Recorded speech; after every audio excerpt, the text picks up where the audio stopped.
You know, it's funny how often we use the word owe, right? Like we owe a friend a favor, we owe our family loyalty. Maybe we even owe, I don't know, our jobs some extra effort. But today we're diving into a different kind of owing, the kind with a dollar sign attached to it. And it's that element of precise measurement, usually with money, that makes debt so fascinating, really, because it adds this whole other layer to what it means to owe something. It's not just about right and wrong anymore, but almost like a balance sheet of relationships in a way. It's like if a friend makes you an amazing home-cooked meal, how do you even begin to repay that in a way that feels equivalent, you know? That's exactly it. It gets complicated fast. And historically, even seemingly simple transactions could get incredibly intricate. Well, that makes me think of the whole idea of bartering, right? Didn't money come along to solve the chaos of bartering? You know, the idea of money magically appearing to solve the inconvenience of bartering, that's actually a more modern idea than you might think. When you look at early economies, like ancient Mesopotamia, for example, they relied heavily on credit and these complex accounting systems, often tied to something like grain storage. So instead of coins clinking around, they were using like clay tablets as IOUs. Exactly, like early forms of checks almost. And what's amazing is that these systems were incredibly advanced, often even more so than those used in Europe centuries later. It gets even more interesting, I think, when you start comparing how different cultures viewed debt.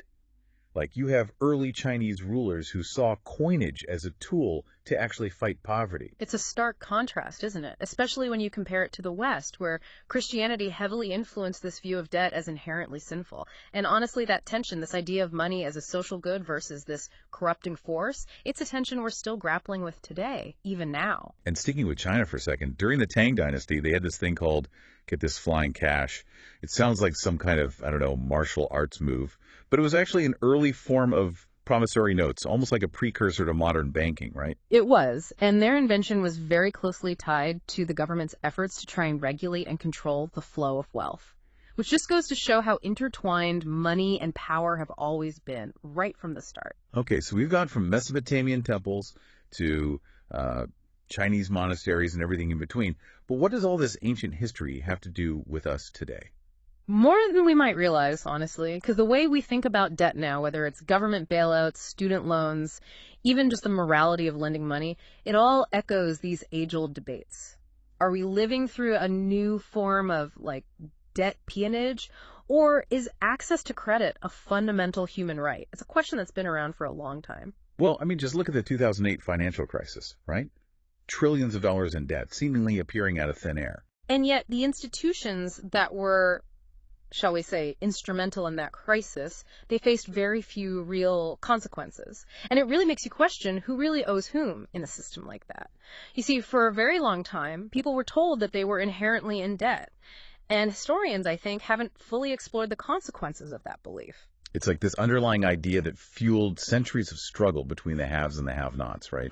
Creditors versus debtors, arguing over interest payments, debt, slavery, forgiveness, repossessions, the whole thing. A constantly repeating conflict, really, throughout history. So when we talk about debt, what's the fundamental difference between like feeling obligated to someone and being in actual debt? It boils down to money, really. Debt demands that precise measurement, usually in monetary terms, and that sets it apart from a more general sense of obligation. So are economists right when they talk about money evolving from barter? It's more nuanced than that, I'd say. Adam Smith really popularized that idea, but the evidence suggests a much more, shall we say, complex reality. So it wasn't just a simple case of barter was inconvenient, so bam, money was born. Not quite, no.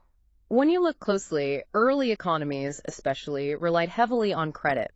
Like we were talking about earlier, those Mesopotamian clay tablet IOUs, they point to a system where trust and complex accounting were probably more common than straightforward barter. And it wasn't just Mesopotamia doing this, right? No, absolutely not.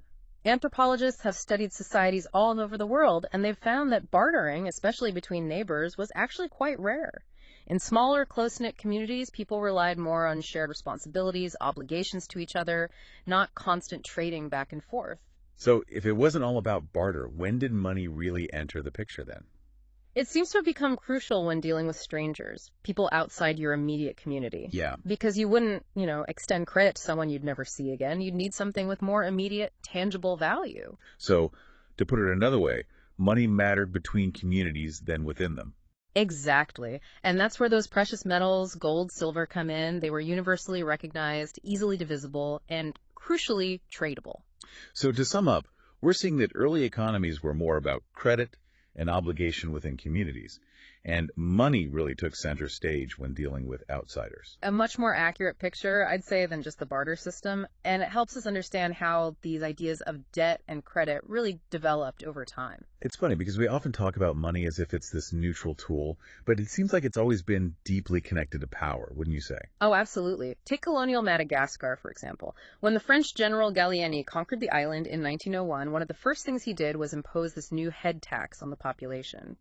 And this tax, it could only be paid in the newly issued Malagasy francs. So let me get this straight. He essentially printed money and then immediately forced everyone to give some of it back to him. Precisely. And it perfectly exemplifies how states throughout history have used money as a tool to assert their power and often to extract resources from the people they rule. And that pattern, it seems to repeat itself over and over again throughout history. I mean, governments using money to fund their armies, control trade, basically enforce their authority. It's a recurring theme, isn't it? It is. Money is never truly neutral. It's always embedded in these webs of power and social relations. Always. Okay, so we've established that early economies relied more on credit and that money has always been closely linked to power. But how did these systems actually function in practice? Let's go back to Mesopotamia for a second and those clay tablet IOUs we were talking about. What were those like in their daily use? Well, these tablets were actually incredibly sophisticated documents. They recorded debts, often in units of grain, for all sorts of transactions, from loans to payments for goods and services. They even had interest rates. So it's not like they invented money and suddenly everything became simple, right? Yeah. They still had these really complex systems for managing debt and credit. Oh, absolutely. And these systems were often closely linked to temples and palaces, which acted as the central authorities, so to speak. They would issue the tablets, regulate interest rates, and even, get this, declare debt amnesties during times of hardship. Debt amnesties, like wiping out everyone's debt. Why would they do that? Well, they realized that if too many people are struggling with debt, it can destabilize the entire economy, right? Farmers can't plant their crops, merchants can't trade, and people become desperate. So rulers would periodically cancel debts to kind of hit the reset button, restore some balance, and prevent widespread unrest. So it wasn't just some kind of moral ideal, this forgiveness of debt. It was actually a practical necessity for maintaining economic and social stability. Precisely. And it's something that echoes even in our modern debates about debt relief and how we deal with economic crises. Perhaps we have more to learn from these ancient practices than we realize. Yeah, and it's something that they seem to understand instinctively. Yeah. You know, that debt could be both beneficial, like a tool, but also incredibly destructive if left unchecked. And it's remarkable how they developed these really sophisticated mechanisms to regulate it, something that, well, maybe we could learn from even today. Mm-hmm. And, it's interesting because this idea of debt as this inherently terrible burden, it wasn't always the prevailing view, even in the ancient world. So you're saying that debt wasn't always seen as this negative thing? Not at all. In some cases, it was actually seen as a way to alleviate poverty and even promote a kind of social welfare. You mentioned China earlier. Right. So in ancient China, for instance, rulers often viewed money and credit as these tools, these instruments for managing the economy, and specifically for helping the poor. There's even this story, probably more legend than fact, about an early Chinese ruler who decided to introduce coinage specifically because he saw how people were so poor they were being forced to sell their own children. Whether true or not, it reflects this attitude that's woven into a lot of their policies. Like, they had these public granaries, for example, where they'd store grain and then distribute it during times of famine. And then there were state-run loan agencies that offered these really low-interest loans to help people pay for things like funerals or to invest in agriculture. So the government was actively involved in providing, financial assistance to those in need. Absolutely. They saw it as part of their responsibility, to manage the economy in a way that benefited all members of society, not just the wealthy elite. It's a very different approach from the whole, free market ideology we often hear about these days, isn't it? It is, quite. And it reminds us that economic systems aren't these, preordained natural things. They're created by human choices, by political decisions, and those can vary dramatically across time and cultures. Sticking with ancient China for a bit, I'm curious about the role of Buddhism especially when it came to their economy. Oh, Buddhism had a profound impact on Chinese economic life, particularly during the early Middle Ages. You see, monasteries, they became these major economic institutions, accumulating wealth through donations and running businesses like pawn shops, for instance, that offered, again, these low-interest loans to the poor. So they were kind of like a combination of like early banks and charitable organizations almost. In a way, yes. They managed these large funds, often called inexhaustible treasuries, which they used for charity, lending, and even investment. It's interesting because they didn't seem to see a conflict between accumulating wealth and practicing their Buddhist principles. Right. The idea was to use that wealth to benefit society as a whole, especially the less fortunate. And there was even this practice where wealthy adherents would donate their entire fortunes to monasteries as a form of like spiritual merit making. Wow, that's a pretty radical form of philanthropy, giving up literally everything to support the community. It is, and it highlights this very different understanding of the relationship between like wealth and spirituality, wouldn't you say? But, and this is important, this accumulation of wealth by monasteries, it didn't come without its problems. What do you mean? What happened? Well, as these monasteries grew wealthier and more influential, the Confucian bureaucracy, the government essentially, they began to see them as a potential threat, like they could undermine their authority, disrupt the social order. So what did they do? Did the government crack down on them? They did, eventually. There were decrees issued that condemned monks for usury, and they even confiscated monastic treasuries. There were even some pretty large-scale repression campaigns against Buddhist institutions. So this tension between religious institutions and the state, especially when it comes to economic power, it's nothing new. Not at all. And if we're being honest, it's a tension that continues to play out in various forms even today. We've talked about how these ideas of debt and credit functioned in places like Mesopotamia, China, but what about Europe? How did these concepts develop in the West?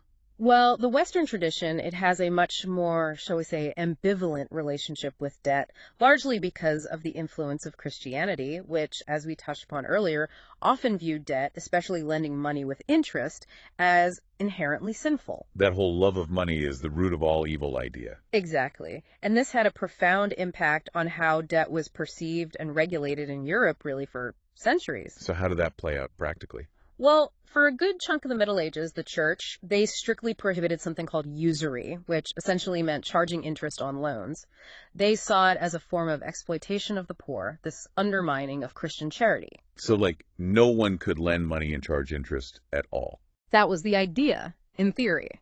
But of course, there were always ways around these prohibitions. Holes, you're saying? People would find creative ways to, shall we say, disguise their loans as other types of transactions. Like they would structure them as rent-to-own agreements, or they'd find these elaborate justifications for charging interest, arguing that it was compensation for losses from late payments, things like that. So this constant tension, this back and forth between like the moral condemnation of usury and then the very practical realities of economics. Exactly. And that tension really shaped the development of financial institutions and practices in Europe. It's fascinating to think about how different cultures throughout history have had such vastly different views on this one thing, debt.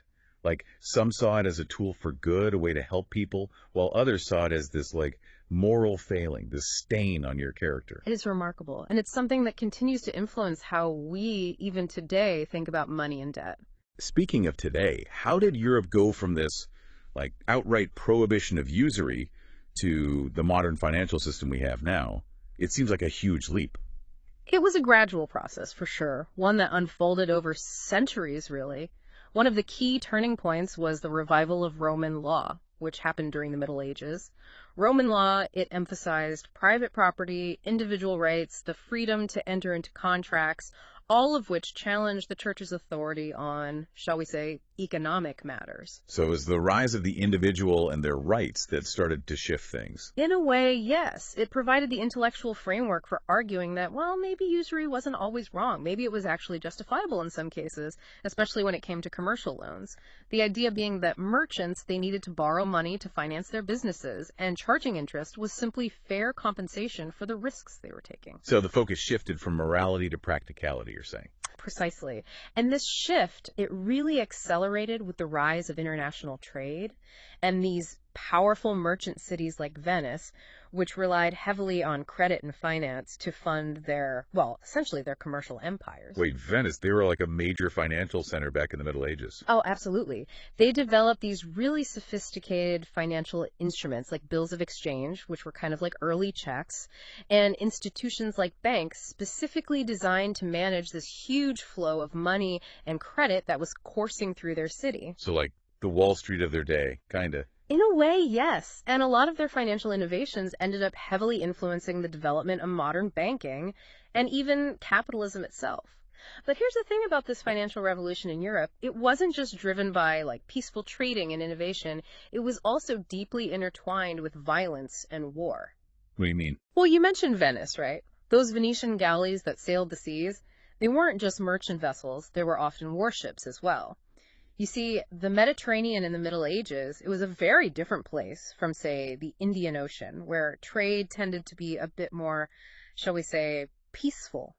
Venetian merchants, they were often involved in conflicts, in piracy even, and they used their financial power to fund armies, to forge alliances, and ultimately to assert their dominance in the region. So this really close connection between finance, trade, and violence. Absolutely. And it's a connection, honestly, that continues to shape the global economy, even to this day. Okay, so we've talked about how debt has been viewed and managed throughout history, but how did these ideas about owing and being owed, how did they shape people's understanding of morality itself, of their relationships with each other? That's a great question, and it gets at the heart of why debt is so fascinating. You see, debt, it's played this really complex, often contradictory role in moral thinking. It can be seen as a symbol of equality, right? This agreement between two parties.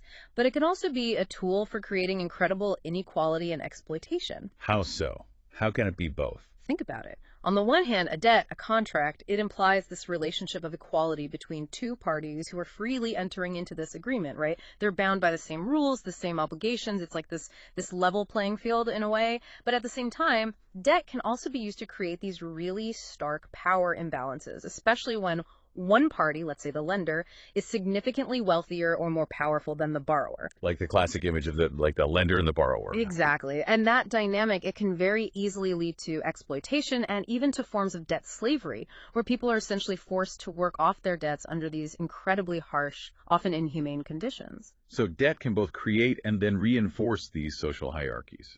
Absolutely. And it's a theme that repeats itself over and over again throughout history, whether we're talking about ancient Mesopotamia, where you have these like debt records talking about people pledging their wives and children as collateral, or even, sadly in modern sweatshops where workers are trapped in these cycles of debt bondage. Which leads to the question of forgiveness, Yeah. right? If debt can be so morally problematic, then how do societies deal with these situations where people simply cannot repay what they owe? Forgiveness. That's a recurring theme in moral and religious traditions all over the world. It's often tied to these ideas of redemption, of social renewal, of hitting the reset button, so to speak. Like the biblical idea, the Jubilee year, right? Where every 50 years they would cancel debts and return land to its original owners. Exactly. That's a powerful example of how societies have recognized this need to periodically reset the balance, offer people a fresh start, and prevent these cycles of debt from becoming too deeply entrenched. But forgiveness, it's not always easy, is it? No, it's not. There are these really complex, often competing moral and economic considerations that come into play. Like who deserves forgiveness? What about the creditors? What happens to them if they don't get repaid? Exactly. Difficult questions with no easy answers. But the very fact that we grapple with them, this idea of forgiveness, whether on a personal level or societal level, it highlights that debt is never just about the financial side of things. It's also a deeply moral and, in many cases, spiritual matter. Okay, so we've gone from Mesopotamia to medieval Europe. We've looked at how debt has been understood, practiced, debated. But where does that leave us here today? How do these ancient ideas about debt, about owing, how do they connect to this, incredibly complex, globalized financial system we live in now? Honestly, the legacy of those ancient debates, it's still with us, more than we might realize, because we're still grappling with a lot of the same fundamental questions, like what is the morality of debt, really? What role should the government play in regulating all of this? How do we balance individual freedom with social responsibility? These aren't new questions. And I think the 2008 financial crisis really brought a lot of those questions to the forefront, didn't it? I mean, you had these huge debates about Wall Street ethics, the power of financial institutions, the consequences of, let's be honest, excessive debt. Exactly. And these aren't just academic questions, right? They have very real, very tangible implications for all of us. It feels like we're living in a time of profound economic uncertainty, wouldn't you say? It's like the old rules, they don't seem to apply anymore, and we're not quite sure what the new rules are, or even if there are any. I think that's a fair assessment. The rise of globalization, the increasing complexity of financial markets, not to mention this growing gap between the haves and the have-nots, it's all created this new landscape of debt and obligation. A landscape that's both, I don't know, exhilarating and honestly kind of terrifying at the same time. Exactly. And it's a landscape that we need to navigate with care, I think, drawing on the wisdom of the past while also being open to new possibilities, new ways of thinking about these issues. We've talked about like the moral dimensions of debt, the tension between creditors and debtors, and how societies have tried with varying degrees of success to manage these issues. It's a story full of contradictions, for sure, of, shall we say, moral gray areas. But it's also, at its core, a deeply human story. It's a story that reminds us that money and debt, they're not just these like abstract concepts. They're forces, powerful forces that shape our lives, our relationships, our very understanding of what it means to be human. And it's a story, I would argue, that's still being written right here, right now, as we grapple with all the challenges and, yes, the opportunities of the 21st century. Speaking of stories, one thing that we haven't really touched on yet is this idea of violence and the role it's played in the history of money and debt. Ah, yes, the elephant in the room, as they say. Violence, unfortunately, has been this constant companion to money and debt throughout history, sometimes lurking in the shadows, sometimes taking center stage. It's not a pleasant thing to think about, but it feels important, doesn't it, to understand how violence has shaped these economic systems that we often take for granted. Absolutely. I mean, think about it. The origins of money itself, they're often rooted in violence. Plunder, conquest, taxation, these were the ways that early states, early empires often acquired their wealth. And the need to pay soldiers, to fund armies, this drove a lot of the early development of coinage, of financial institutions, you name it. Right, like you could draw a straight line from the need to wage war to like the invention of the first coins. Precisely. And this connection, this really uncomfortable connection between money and violence, it doesn't disappear. It continues right on into the modern era, whether we're talking about colonial exploitation, debt imperialism, the financing of wars, you name it. It's a sobering reminder, I think, that even today, even with all our talk of globalization and interconnectedness, finance is never that far removed from the realities of power and coercion. It's a truth we have to sit with, for sure. And it's something to be very mindful of as we navigate the complexities of, as you said, this increasingly globalized economy. Okay, so let's talk more specifically about how this played out in different parts of the world. We talked about Mesopotamia, China, but what about a place like ancient Greece? Ancient Greece, now there's a fascinating case study. Because on the one hand, you have this civilization that's often hailed as like the birthplace of democracy, the cradle of Western philosophy, all of that.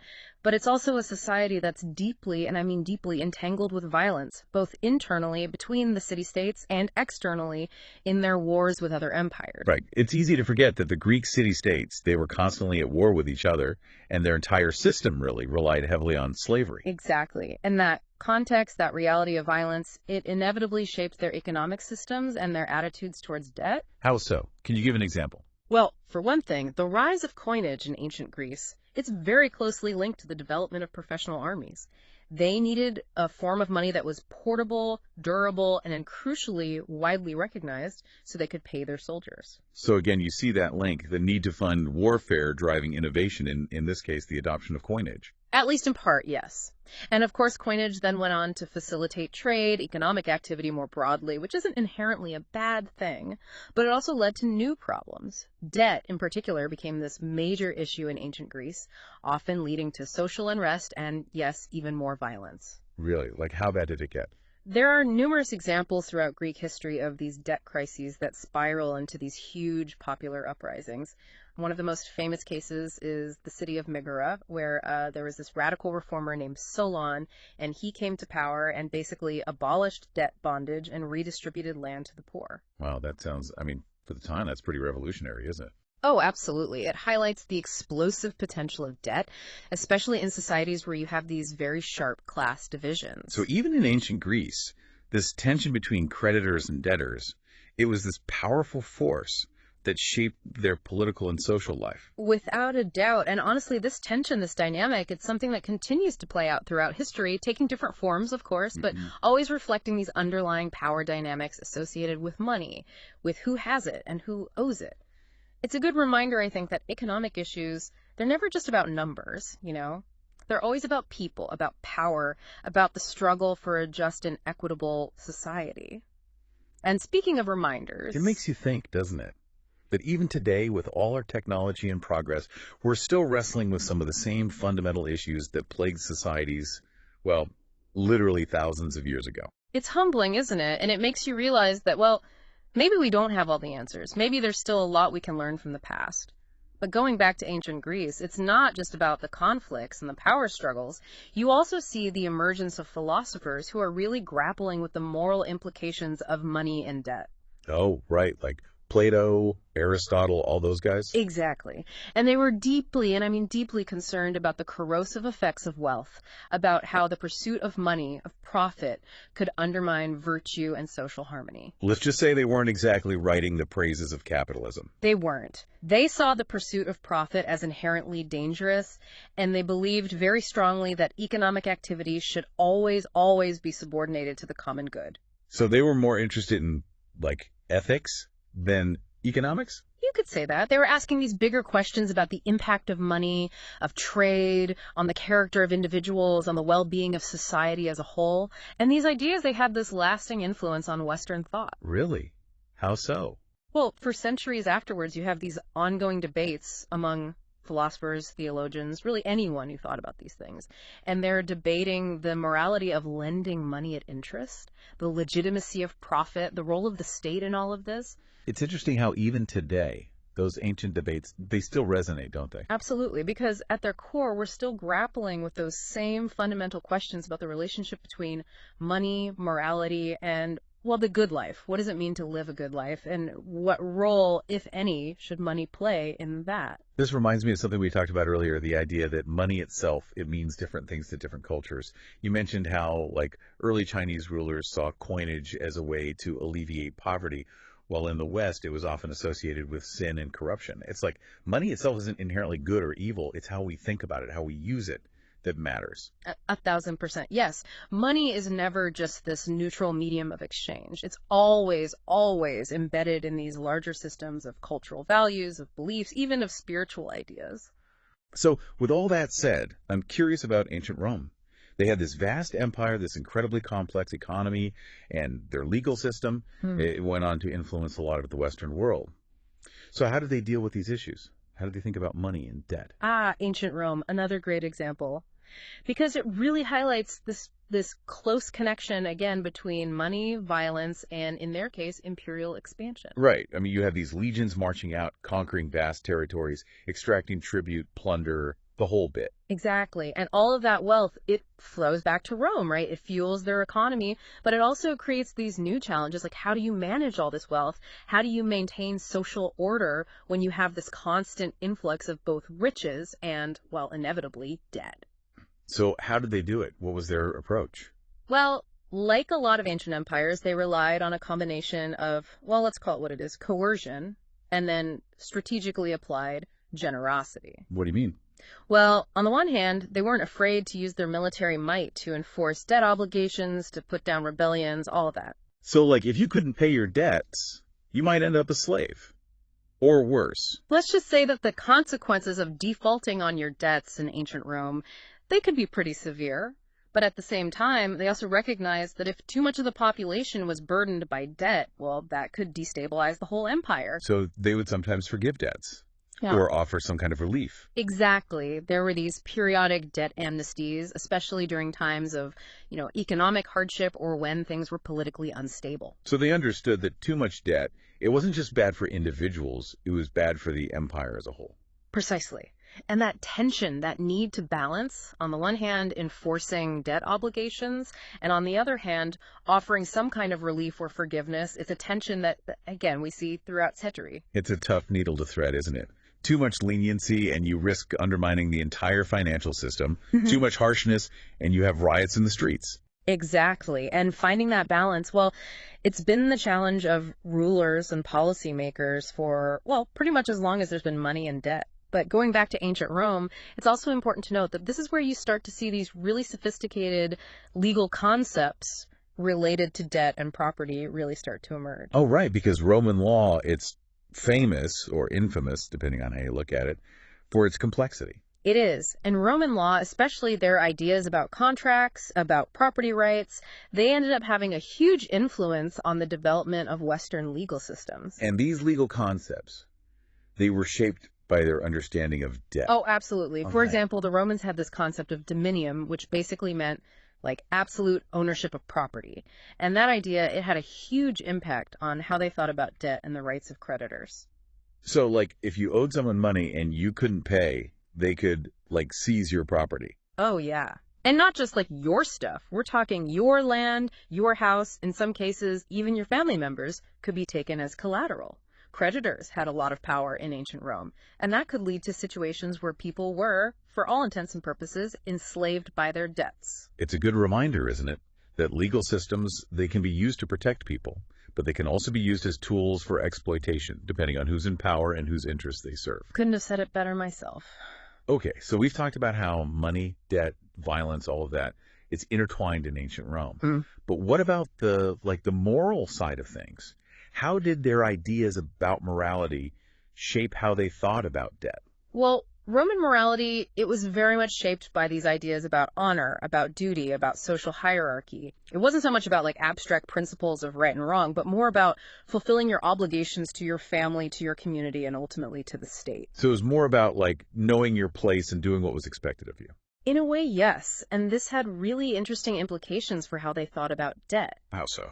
Well, debt, it was seen as this deeply personal matter. Like, it reflected on your character, on your honor as an individual. So if you couldn't pay your debts, it wasn't just this like financial problem. It was a sign of moral failing. Exactly. It could damage your reputation, your standing in society. And in a world where your social standing meant everything, well, that was a big deal. And those kinds of moral judgments, they would have real world consequences for people, wouldn't they? Oh, absolutely. Debt could create these huge rifts between friends, between family members, even between entire communities. So debt could actually like disrupt social bonds, create conflict. Without a doubt. And again, we see this theme popping up throughout history. It's a good reminder, I think, that debt, it's never just this economic issue, is it? It's social, it's moral, it's deeply, deeply human. Couldn't have put it better myself. Now, I know we've got to move on, but I do want to touch on one more thing about ancient Rome before we do. What about their system of patronage? You know, where wealthy, powerful individuals would provide support and protection to, like, their clients, often in exchange for, well, loyalty, favors, things like that. Patronage. Yeah, that was a key element of Roman social and political life. And you're right, it often involved, shall we say, significant financial obligations. So it wasn't just like the wealthy elite handing out money. It was about creating these networks of mutual obligation, of dependence even. Precisely. And debt, unsurprisingly, played a significant role in all of this.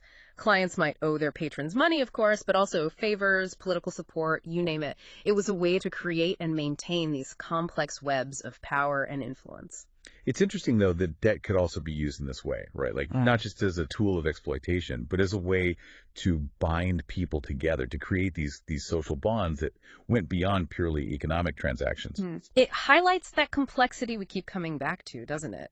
This idea that debt can be a source of both conflict and solidarity, depending entirely on the context, on the relationships involved. It's a reminder, I think, that money and debt, they're not just about, like, cold, hard numbers. They're about how we relate to each other, how we form communities, how we navigate the challenges, and hopefully the joys of social life. Well said. It's a fascinating story, one that, as we've been saying, continues to unfold even now. We've talked about the fall of the Roman Empire, how that led to the decline of the cash economy and the rise of new forms of debt and obligation in Europe. But what was happening in other parts of the world? I mean, it's not like history stopped, right? Of course not. While Europe was going through its, shall we say, transition into feudalism, other civilizations were undergoing their own transformations, often marked by the growth of new empires, the expansion of trade networks, and the rise of new religious movements. So again, we see that this isn't just a European story. It's a global story. Exactly. And debt, it plays a significant role in all of these developments, shaping the economies, the societies, even the cultures of civilizations all around the world. You mentioned the rise of Islam in the Middle Ages. Yeah. How did Islamic ideas about money and debt influence the development of their civilization? Oh, that's a great example. So Islam emerges in the 7th century, right? And it spreads incredibly rapidly across this vast territory from North Africa to Southeast Asia. And from the very beginning, Islamic teachings had this profound impact on economic life. How so? What were some of the key ideas? Well, one of the core principles of Islam, as laid out in the Quran, is this prohibition against what's often translated as usury. Now, the word usury doesn't quite capture it because it's not just about charging interest on loans, it's about any form of economic exploitation or injustice. So Islamic law was very strict about, like, you couldn't just charge any amount of interest you want. You could say that, yes. Yeah. And this had a huge impact on the development of Islamic finance, which emphasizes things like profit sharing, risk sharing, and investing in ethical businesses. It's a very different approach from the Western tradition, which historically at least has often been a bit more, shall we say, tolerant of interest-bearing loans. It is, quite. And it really reflects this different understanding of the role of money, the relationship between wealth and morality, even spirituality that we were talking about earlier. So how did Islamic finance actually work in practice? Well, instead of charging interest, Islamic financial institutions, they would often invest directly in businesses, in projects, and then they would share in the profits or the losses, depending on how things went. So kind of like venture capital today, Yeah. or even just a partnership. In a way, yes. And this approach, it encouraged cooperation and encouraged people to share risk. And it also, I think importantly, incentivized ethical behavior. Because if you knew you're going to share in the losses as well as the profits, you were much more likely to invest in businesses that were doing good in the world. It's fascinating how these financial practices were so intertwined with religious beliefs. It is. And it's just one example of how throughout history, our ideas about debt, they've been shaped by our moral codes, by our spiritual beliefs, and by our understanding of, well, what it means to live a good life. So how did this Islamic prohibition on, what was the word again? Riba. Right, riba. So how did this prohibition on riba actually influence the development of the Islamic economy? That's a great question, and honestly, there's no easy answer. Some historians argue that it actually hindered economic growth, that it made it more difficult for businesses to get the capital they needed to expand. Others argue that no, it actually fostered a more equitable, more socially responsible system. One that, while it may not have grown as rapidly as, say, the European economies, it was more stable, more resilient, and ultimately more beneficial to society as a whole. So a bit of a debate among historians. There is, but what's clear is that Islamic finance, regardless of how you interpret its long-term effects, it played a major role in facilitating trade, investment, and economic activity across a vast, incredibly diverse region. You mentioned earlier that Islamic civilization was at the forefront of global trade in the Middle Ages. They were, incredibly so. Muslim merchants established these vast trading networks that spanned the entire Indian Ocean, connecting East Africa, the Middle East, India, Southeast Asia, even parts of China. It's remarkable. And these trade networks, they relied heavily on credit, on these sophisticated financial instruments, right? Oh, absolutely. We're talking bills of exchange, letters of credit, complex partnerships, all designed to manage the risks and uncertainties of long-distance trade. These were incredibly sophisticated systems for their time. It sounds like they were, in a way, the pioneers of international finance, wouldn't you say? They were, there's no doubt about it. And a lot of their innovations, a lot of the practices they developed, they ended up heavily influencing the development of global trade and commerce as we know it today. And, one thing I find particularly striking about all of this is that they managed to create these incredibly extensive trade networks without relying primarily on military conquest. That is interesting, because it makes you think of, the Roman Empire, for example, which expanded through, well, let's be honest, brute force. It's a very different model, isn't it? Unlike the Romans, who used their legions to essentially conquer and then extract resources from the territories they absorbed, the Islamic world relied much more on trade, on diplomacy, on cultural exchange to spread their influence. So a more, shall we say, peaceful form of globalization. In many ways, yes. And it highlights how money, how trade, how these systems of credit and debt, they can be used not just to exploit or to conquer, but also to forge connections, to build relationships of interdependence between different cultures. And that reminds me actually of something we were talking about earlier, this idea that money itself can be a force for both good and evil, right? It's that duality, isn't it? This tool that can be used to build or destroy, depending on the hands that wield it. Precisely. Money itself isn't inherently good or evil, moral or immoral. It's a tool, a technology, really. And like any technology, it can be used for all sorts of purposes. It's up to us, ultimately, to decide how we want to use it, what kind of world we want to create with it. It's a reminder, I think, that economic systems, they're not these forces of nature, are they? They're human creations. They reflect our values, our choices, for better or worse. And those choices, those values, they have consequences, not just for us as individuals, but for our societies and ultimately for the world as a whole. Well said. So we've explored the role of debt in all these different civilizations, from ancient Mesopotamia to medieval Europe to the Islamic world. We've seen how it's shaped empires and economies, fueled wars and revolutions, and even influenced how people think about morality, spirituality, and the very meaning of life. It's been quite a journey, hasn't it? And I think it reveals, hopefully, just how deeply this idea of debt, of owing and being owed, is woven into the very fabric of human history. We've seen how debt can be a source of conflict, absolutely, but also a source of cooperation. How it can be used to exploit and oppress, but also to create opportunity and even, in some cases, to lift people out of poverty. We've seen the influence of morality and religion, the role of violence, the challenges of navigating this incredibly complex and ever-changing financial landscape. It's a story full of contradictions, of paradoxes, of moral gray areas, but it's a story that ultimately, I think, reveals our humanity. It reminds us that money and debt, they're not just these abstract concepts. They're not just numbers on a balance sheet. They're forces that shape our lives, our relationships, our very understanding of what it means to be human. And it's a story that I would argue is far from over. It's a story that's still being written right here, right now, as we grapple with the challenges and, yes, the opportunities of the 21st century. One final thought to leave you with. This idea, this very pervasive idea, that morality is about paying one's debts. It's interesting, isn't it? Because when you really think about it, it's actually a kind of strange, even narrow way to think about morality.